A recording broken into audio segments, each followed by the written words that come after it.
Let's talk about how to assess the degree of dehydration on physical exam. Now, ideally, you're going to be able to measure volume loss by change in weight. But if you don't have a pre-illness weight, you're going to need to use your physical exam skills. In cases of mild dehydration, children are 3 to 5% down. You'll notice that the pulses, heart rate, blood pressure, and respirations are normal. The buccal mucosa may be tacky or only slightly dry. The anterior fontanelle, in babies that still have it open, is normal. The eyes are not sunken. The skin is full of water content with normal turgor. You have normal pink warm skin. The urine output may only be mildly reduced, and the child has appropriate mental status with increased thirst. Children that are moderately dehydrated are 6 to 9% down. Their peripheral pulses are often weak. Their heart rate is elevated.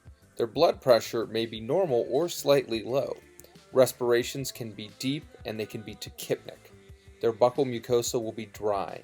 They can have a sunken anterior fontanelle and their eyes will appear sunken as well.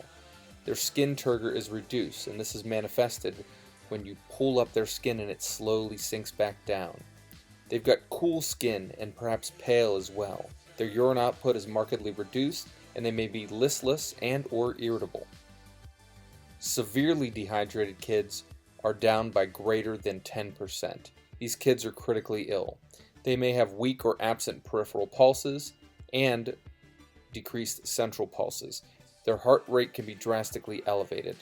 They are hypotensive. Their respirations can be deep, they can be tachypnic, or they can be on the border of apnea. Their buccal mucosa are parched. They have markedly sunken fontanelles and eyes. Their skin tense.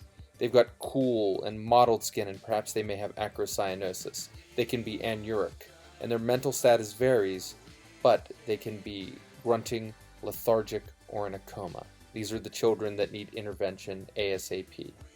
So again, if you don't have a pre-illness weight, use your physical exam and assess the degree of dehydration, and start fluid resuscitation accordingly.